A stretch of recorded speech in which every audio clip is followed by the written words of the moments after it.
Now, the worst massacre in U.S. history has just taken place in Las Vegas. It took place overnight. It involved a man named Stephen Paddock. He opened fire on a crowd of people at a country music festival in Las Vegas from a hotel room. I believe he may have been using an AK-47. I'm not sure. It's some type of weapon.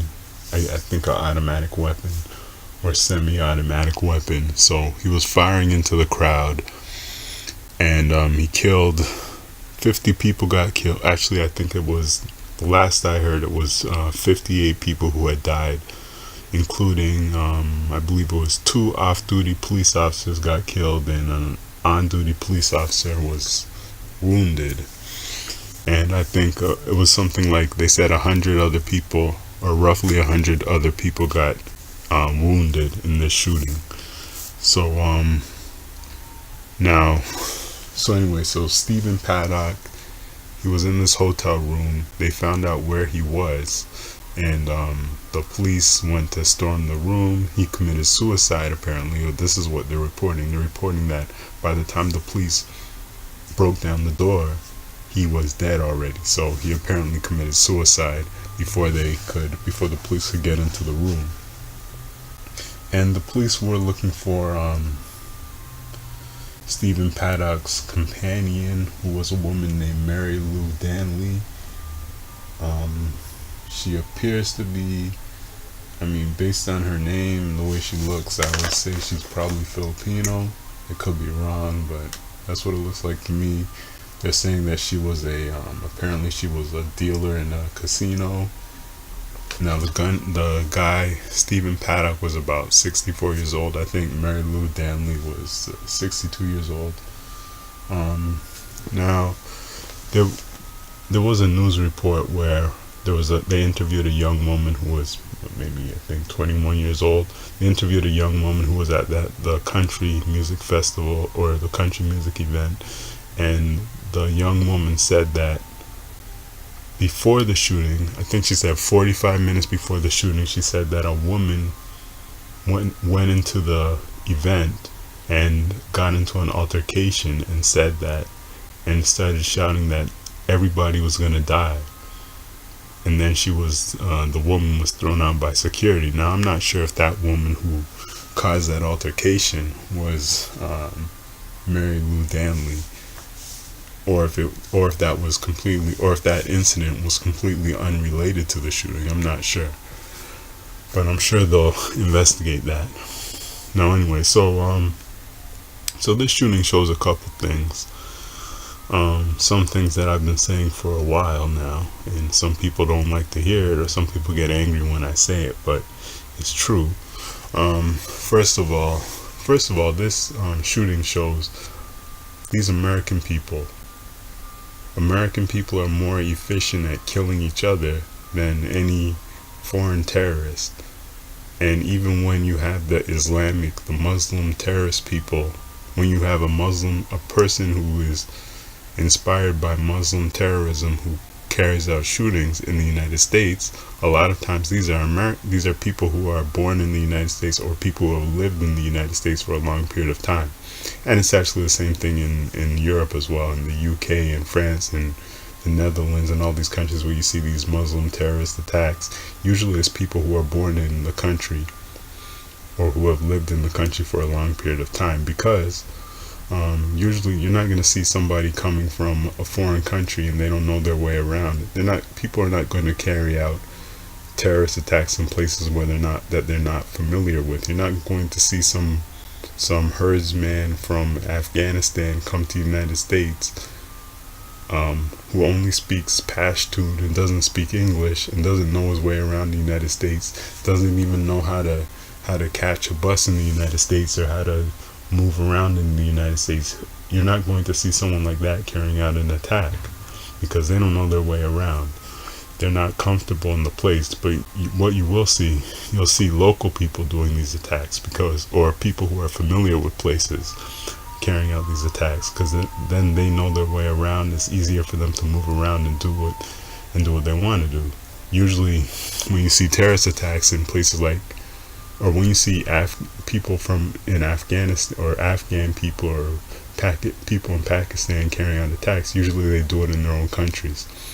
You see these Muslim terrorists in those countries killing other Muslims and other local Muslims in Iraq or Syria or Yemen or Somalia, Afghanistan, Pakistan.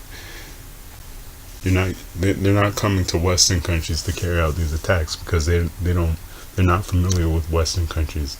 Now sometimes you do see refugee claimants or immigrants carrying out attacks. You do see that sometimes.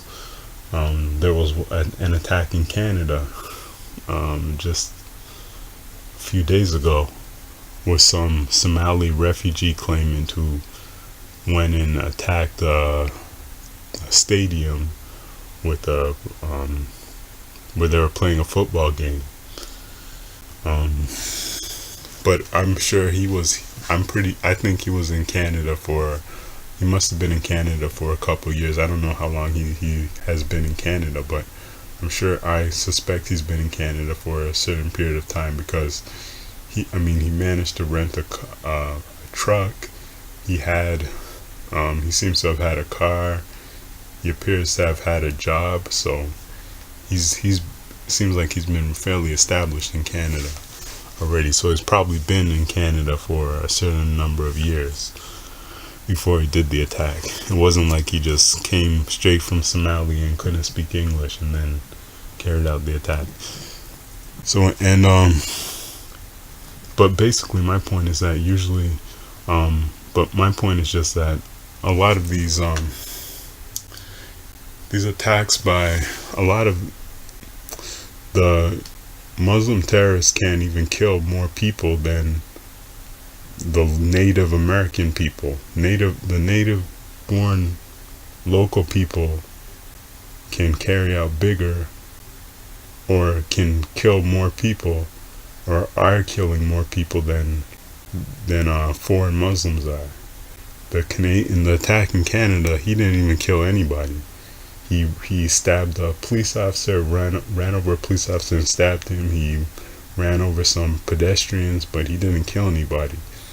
The guy in Canada didn't kill anybody, but whereas this American guy with the AK-47 or whatever type of gun he was using, whatever type of rifle he was using, he killed 58 people. That's more than any other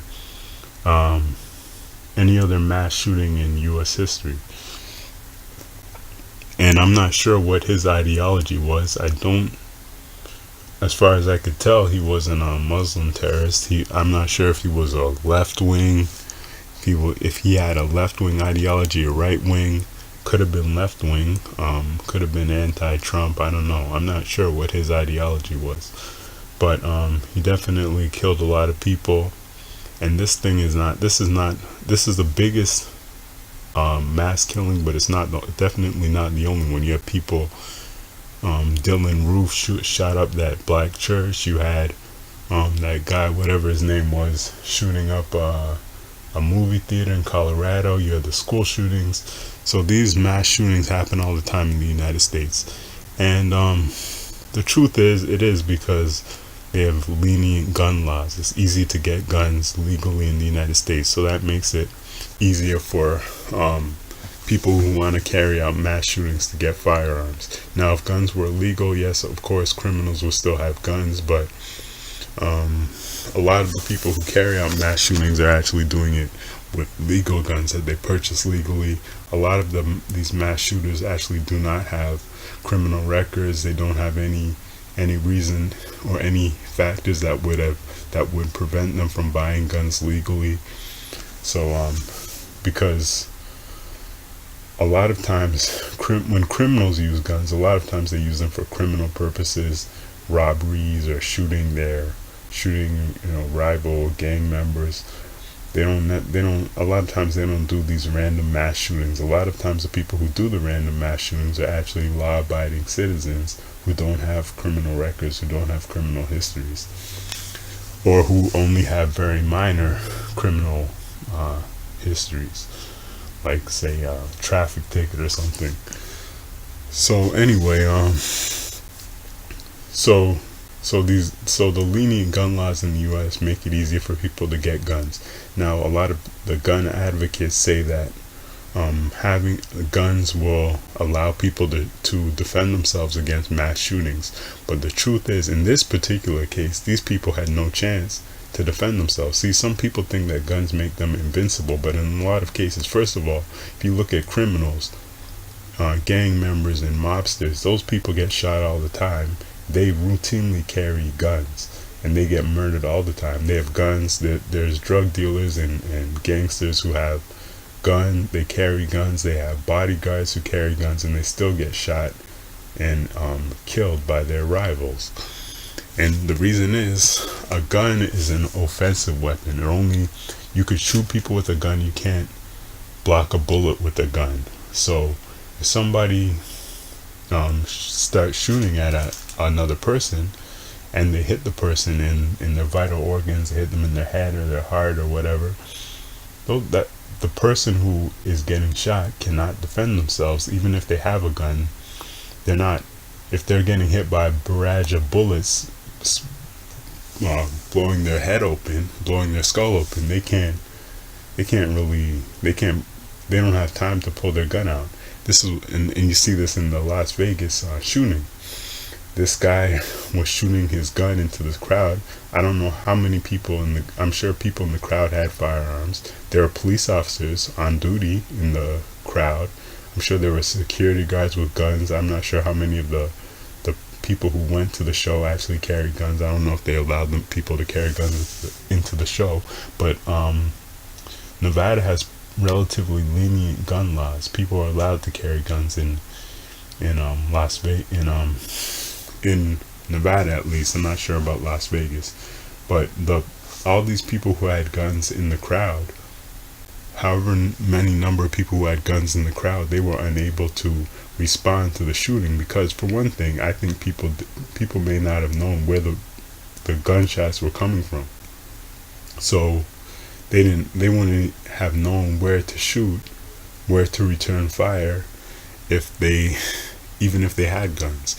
And then secondly, the guy was shooting from up high up in the hotel building, from what I understand. So it would have been hard to hit for anybody who was trying to return fire. It would have been hard for them to hit him.